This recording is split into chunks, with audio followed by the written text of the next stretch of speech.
Following the woman, Han and his creations were led by the woman to her home. Though she stated that she was taking those plants to her neighbors, her home was several houses away. The term neighbor likely refers to anyone in the village.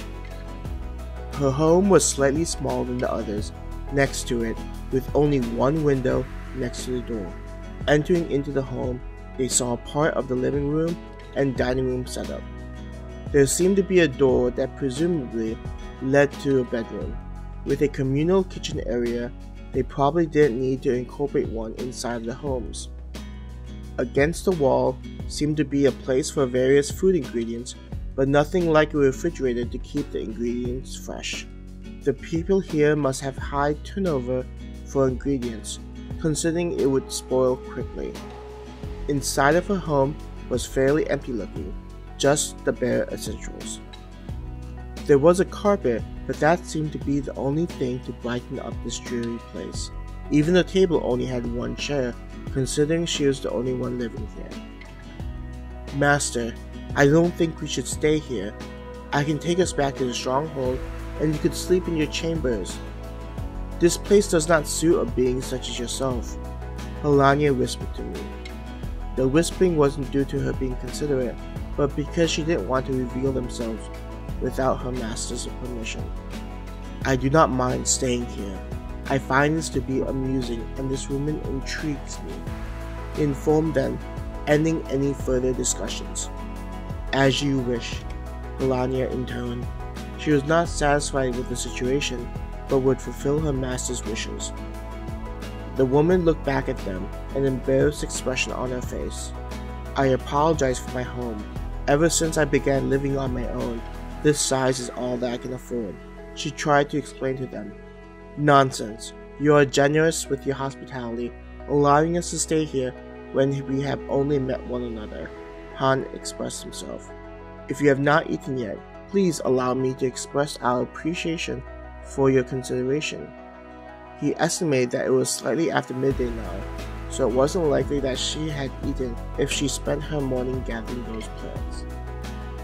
Looking perplexed, the woman exclaimed, My lord, how can I expect you to prepare a meal for me? I will not hear another word. Do not concern yourself, and enjoy my humble meal. Han said, Brittany, I would like you to bring me 4 steak meals. Also, include a refreshing fruit drink. Bring all the necessary things for 4 people. Han commanded his personnel maid. Yes, master. I will bring everything to you forthwith, Brittany replied. Waving his hand, Han made 2 comfortable-looking sofas appear. The woman was startled by the sudden appearances of the 2 sofas. He sat down with Queen on his left and Helania on his right. With a sigh, Han relaxed into the couch and pulled the 2 closer to him. The 2 of them squealed in delight from the sudden public display of affection. Seeing the woman look dazed, he laughed and said, Have a seat. I assure you that these sofas are extremely comfortable to sit on. He attempted to reassure her. Sitting down and sinking into the sofa, the woman asked, How did you make these appear? I'm sure you understand that magic exists, correct? He inquired, and seeing her nod her head, he continued. You can think of me as being a simple magician. My companions, glancing at Helania and Queen, and I are just taking in the sights of this kingdom and happened upon this village. The way he said it made everything sound like such a simple task, which it was, but not for a human. I've never seen someone able to perform this kind of magic before. She tried to rationalize everything she was seeing and hearing. Just think of this as a minor thing. Aside from this, I have another thing I want to demonstrate to show my appreciation. As he said this, a portal opened up and several waitresses appeared, bringing a table, silverware, and other fine dining accessories. After they had set up everything, they curtsied to him and then proceeded into the portal. Brittany then came out with a single dish for him and was followed by other waitresses bringing in the remaining dishes. The waitresses and Brittany then went off to the side so they could be ready to return anything needed. Sweeping his hand to indicate everything, Han said, "I hope this is all to your taste. If the food is not to your liking, the waitresses can bring a different dish. Feel free to eat." Rubbing his hands in anticipation, Han began cutting up the steak and eating a piece. The beef was cooked to perfection, and he smiled at how amazing it tasted. Seeing that he had started eating, both Helania and Queen began eating. They looked elegant, the way they moved their fork and knife. With their mannerism, anyone could have thought them to be nobility. The woman initially hesitated, but seeing them eating, she also tried the food. When the steak went into her mouth, the taste was nothing like she had experienced before. Even back when her husband was able to bring in meat, it didn't taste anything like what she was eating. The meat seemed to dissolve in her mouth, so she barely needed to chew. Looking at her plate, she could see teardrops falling onto her food. Touching her face, she realized that she was crying. This was the first time that anyone had done such a kind thing to her in ages. The way the couple treated her was very much what she experienced all throughout the village. She was treated with contempt and seen as an eyesore, probably due to her having no one to help her. Lately, all she was able to eat was what she was able to gather in the forest. Even the vegetables on her plate seemed entirely different from what she had eaten before. Watching how she reacted to the food, Han found it adorable and endearing. It made him happy to see someone enjoying food to such a degree. Thinking back to what he had seen, he doubted that her life in this village was easy. "I am glad that you are enjoying your food. You should also try the fruit juice," he said while smiling. Queen looked like she was confused by how the woman was eating. The fact that this woman was allowed to eat with her master was beyond what this cretin deserved. She thought about how her master was so caring and thoughtful to be even thinking about this lowly being. Her feelings and admiration for her creator grew to new heights. A part of her wanted to summon a legion of skeletons and raise this village for disrespecting her creator. Sensing their thinking, Han placed his hand on their thigh. As he caressed their thigh, he could see that he was getting a reaction out of them. He enjoyed watching them hold themselves back, especially in front of an outsider. "I am terribly sorry, but I forgot to introduce myself and ask for your name. I am Han, and," indicating the Queen, "this is Queen," and pointing to Helena, "this is Helania. They are my dear companions." Putting down her utensil, the woman bowed her head and said, "My lord, I am called Ellis. Thank you for everything that you have done for me. Your kindness knows no bound." Seeing him indicate for her to lift her head and continue eating, she tackled the remaining food on her plate and drank the fruit juice.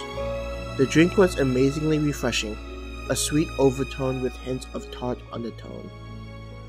Compared to fruits she had eaten before, there was more depth to this flavor, as if it would wash over her. Where did these nobles come from to have such amazing magical abilities in food? Alice thought to herself. From tales she had heard from merchants, there were some mages in the capital, but the term magician was not one she was familiar with. Are magicians more powerful than mages or sorcerers? Being inside of a small village didn't allow for much exposure to the world, so she found this all fantastic. After they had eaten, he had Brittany bring them some tea to help digest the meal. Drinking the tea helped him not to feel the usual food coma he would feel after a good meal. While they drank the tea, he discussed with Alice about basic things in this world. He had a general understanding from what the system provided him with, but not a detailed picture. "Are all the villages similar to this one?" Han asked.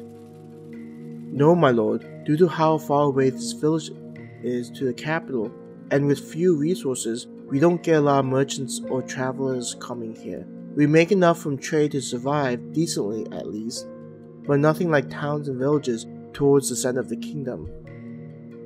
She spoke, feeling a little forlorn. Placing his hand on his chin, Han mulled over this. He then said, This probably means that the more interesting things are closer or at the capital. Considering it was still ways until nightfall, Han believed they could continue with their travels. It wouldn't be so bad to enjoy the beautiful weather and travel instead of just appearing in the capital. He continued to think about this. Reaching a decision, he looked at Alice and smiled. Alice, how would you like to travel with us and see the rest of the kingdom? My lord? Alice asked, surprised by this invitation.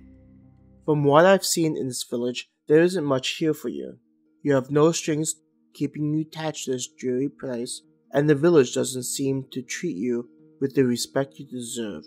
Also, I would enjoy having you around to help us on local customs. I believe this would be beneficial to both parties. He reassured her. In a calm manner, he blew into the teacup he was cradling in his hands, enjoying the warmth of the tea. There was something satisfying about drinking tea while talking about new events. A lot better than coffee, the way you get all jittery from the caffeine. Drinking tea also gave you a semblance of looking calm and patient, making the other party think that such a request was only natural.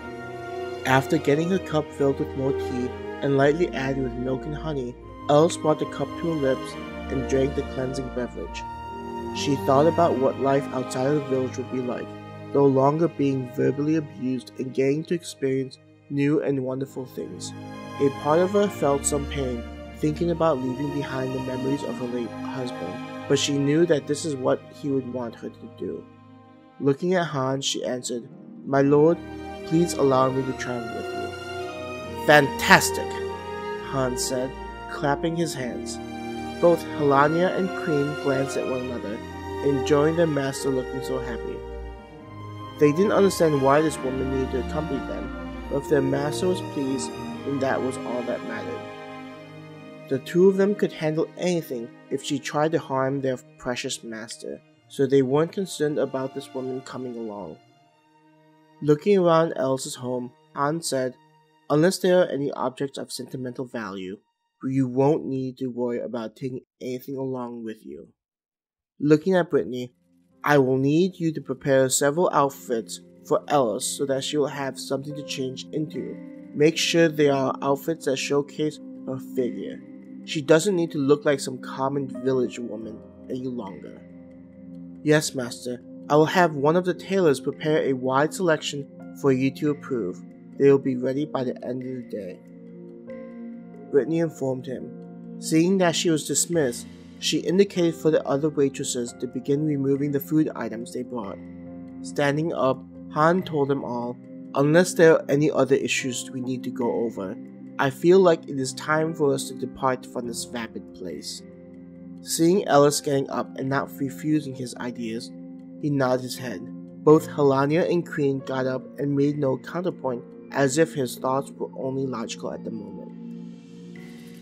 Snapping his finger, Han made the two sofas disappear. Alice didn't react as strongly as she initially did when the sofas appeared. Han thought that she would fit in with them well, unlike other humans. Heading to the door, Queen had opened it for him already, allowing him to walk out of the confining home. This time, when Han looked around at the village, he didn't seem to see cheerful people, but instead spiritless individuals who only cared about themselves. He snorted at the place, and headed to the other entrance, which faced the direction of the capital. Upon exiting the village, and walking for several minutes so that the village was barely seen in the distance, he turned around and looked at the other three. The walking sounds fun, in theory. It may be better for us to travel on something with wheels. Twirling his fingers, Han made a pitch-black carriage appear. In front of the carriage was a full-footed dragon, slightly larger than a horse. Walking up to the dragon, Han scratched it behind its ears, as if it was a giant cat. The dragon made a purring noise, indicating its enjoyment of the affection and attention. In the driver's seat was a mature-looking woman, dressed in a steampunk-looking driver's outfit. The expression she had would be described as a classic resting bitch face. which made her even more attractive looking. Looking at her, Han said, "You will be named Andrea, and from now on, you will be my personal chauffeur." Andrea bowed her head, acknowledging her master's command. Like all of his creations, she had decent combat ability. Instead of having a weapon, she would be able to use close combat techniques. She would be similar to a monk in most MMORPG games. So even her clothing had extreme high magical and physical defense and gloves with high attack power. Part of him wanted to see a monster attack them, so he could watch Andrea dominate them. To help her with being a chauffeur, she had the ability to sense her surroundings, a nearly 500 miles away detection sphere. In addition to being able to sense oncoming attacks, this ability would allow her to map out the surroundings. If she's given a destination, she'd be able to determine an optimal navigational route quickly. He also designed her to take in the ambient matter in the world as nourishment. This way, Andrea wouldn't need to rest or eat, though she could if she wanted to, making her the most OP professional driver if you include all of her abilities. Melania moved to open up the door into the carriage so that they could enter.